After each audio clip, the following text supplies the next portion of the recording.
యేసయ్యా స్తోత్రాలయ్యా నా దైవము నీవయ్యా. శుభోదయం. క్రీస్తు యేసునందు ప్రియమైన దేవుని బిడ్డలారా, మన రక్షకుడైన యేసుక్రీస్తు యొక్క పరిశుద్ధ నామములో మీ అందరికి కూడా ఉదయకాల శుభాలు తెలియజేయుచున్నాను. మన టీఎల్సీ అనుదిన ఆహారంలో సామెతల గ్రంథం 16వ అధ్యాయంలో 3వ వచనాన్ని మనం చదువుకుందాం. నీ పనుల భారం యెహోవా మీద మోపుము, అప్పుడు నీ ఉద్దేశములు సఫలమగును. దేవుని బిడ్డలారా, ఈ ఉదయకాల సమయంలో దేవుడు ఈ మాట ద్వారా మనందరితో కూడా మాట్లాడుతూ ఉన్నారు. ఈ మాటలో మనం గమనించినట్లయితే 2 తలంపులు మనకి జ్ఞాపకం చేయబడుతున్నాయి. మొదటి తలంపు ఏంటంటే, నీ పనుల భారం యెహోవా మీద నుంచుము అనేటువంటి మాట జ్ఞాపకం చేస్తున్నారు. ఈ భూమి మీద ప్రతి మనిషి కూడా ఏదో ఒక పని చేయవలసిందే. ఆ పనుల్లో కూడా కొన్ని సులువైనటువంటివి ఉంటాయి, కొన్ని భారంతో కూడినటువంటివి ఉంటాయి. ఫర్ ఎగ్జాంపుల్, మన జీవితంలో మనం గమనిస్తే కొందరి జీవితాలు చాలా భారంగా బ్రతకాల్సినటువంటి పరిస్థితులు ఉంటాయి. మరి వ్యక్తిగతంగా కావచ్చు, కొన్ని కుటుంబాలు ఎంతో భారమైనటువంటి కుటుంబాలుగా ఉంటాయి. కొందరికైతే వారు చేసేటువంటి వృత్తులే, వారు చేసేటువంటి ఉద్యోగాలే వారికి భారంగా ఉంటాయి. మనిషి మోయగలిగినంత భారాన్నే మోయగలుగుతారు, తట్టుకోగలిగినంత మరి పరిస్థితుల్నే ఎదుర్కోగలుగుతారు.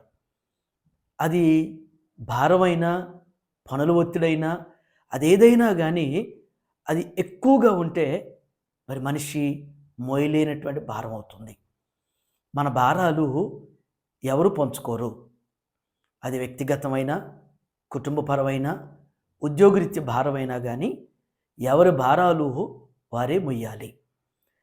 ఒకవేళ మనం అనుకుంటాం, మనకు ఎవరైనా బంధువులు కానీ, స్నేహితులు కానీ, మరి లేకుంటే మన అధికారులు కానీ మన భారాలు వారు కూడా భరిస్తే, వారు కూడా గుర్తిస్తే బాగుండని అనుకుంటాం. కానీ ఏ ఒక్కరు కూడా మన భారాల్ని ఎవరు గుర్తించలేరు, ఎవరు మోయలేరు.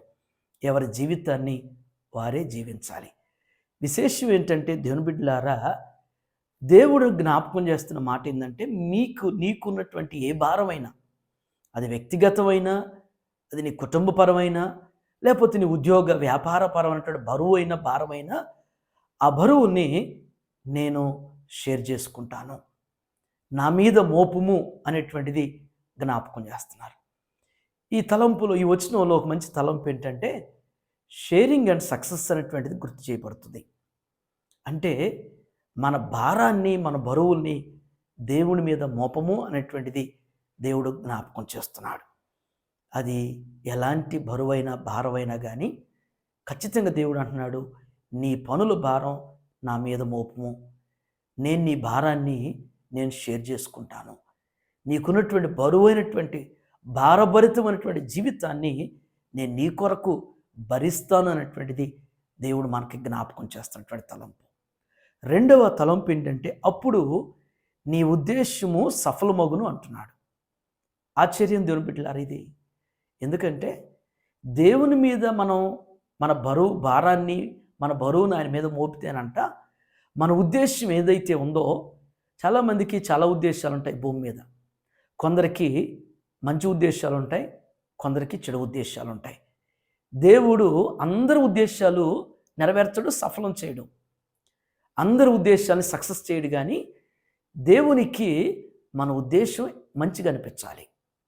దేవునికి మనం తలంచేటువంటి ఉద్దేశం, మన ఆలోచన అంగీకారం అయినప్పుడు ఖచ్చితంగా దేవుడు సఫలపరుస్తాడు. బైబిల్లో మరి ఎస్తేరును మనం జ్ఞాపకం చేసుకుంటే, ఆమె ఉద్దేశం దేవునికి అంగీకారమైంది. ఆమె మాత్రమే, లేకపోతే ఆమె ఇంటివారు మాత్రమే కాపాడబడాలని అనుకోలేదు. కానీ 127 సంస్థానంలో ఉన్నటువంటి యూదులు కాపాడబడాలి అని ఆశించింది. ఆమె ఉద్దేశం దేవునికి మరి అంగీకారమైంది కాబట్టి 127 సంస్థానాలలో ఉన్నటువంటి యూదులందరూ కూడా ఆనాడు క్షేమంగా కాపాడబడ్డారు.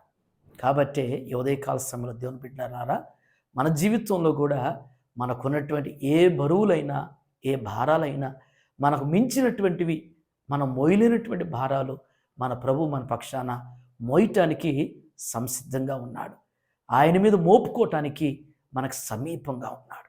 మన ఉద్దేశాలు ఏవైతే ఉన్నాయో వాటిని మరి దేవునికి అంగీకారంగా ఉంటే ఖచ్చితంగా ఆయన సఫలపరుస్తాడు. ఈ ఉదయకాల సమయంలో ఆ విధంగా మరి మీ యొక్క మరి వ్యక్తిగతంగా కావచ్చు, కుటుంబ పరంగా కావచ్చు, బిడల పరంగా కావచ్చు, ఉద్యోగపరంగా కావచ్చు, అది ఏ భారమైనా కానీ నీవు వాటి మీద వేసుకుని ఎక్కువగా తరలిపోకుండా దేవుని మీద మోపు. నీ ఉద్దేశాలు దేవునికి అంగీకారంగా ఉంటే ఖచ్చితంగా ఆయన ఈ మాసంలో మరి దేవుడు నీ జీవితంలో అట్టి సఫలతను దేవుడు అనుగ్రహించున్నాం. ప్రార్థన చేసుకుందాం. దయగల మా తండ్రి, కృపగలనాన్ని మీకు వందనాలు.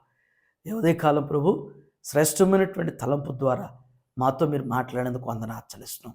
నిజమే ప్రభు, ఈ భూమి మీద ప్రతి మనుషుడు కూడా నాయన అయ్యా మోయలేనటువంటి భారాలు మోస్తున్నటువంటి పరిస్థితి ఉంది.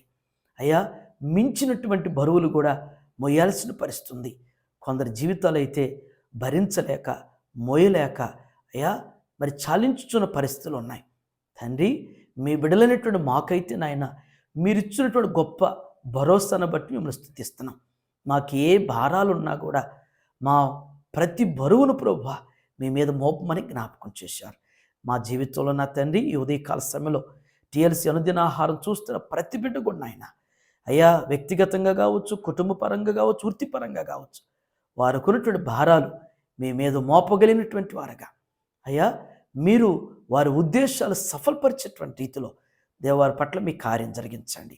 మా ఉద్దేశాలు కూడా మీకు అంగీకారంగా అయ్యా మిమ్మల్ని సంతోషపెట్టే విధంగా, మీకు మహిమకరంగా, మాకు మేలుకరమైనటువంటి తలంచి ఆ ఉద్దేశాలు మీ ద్వారా సఫలపరచబట్టు సహాయం చేయండి. ఏ ఉదయం నా తండ్రి టీఎల్సీ అనుదిన ఆహారం చూస్తున్న ప్రతి కుటుంబాన్ని, ప్రతి బిడ్డను కూడా మీ చేతులకు అప్పగిస్తున్నాను. వారిని మీరు బలపరిచిన ఆయన వారికి కావలసిన దేవా మరి నెమ్మదిని, కావలసిన సఫలతను మీరు దయచేయమని యేసు నామములో అడుగుచున్నాను తండ్రి.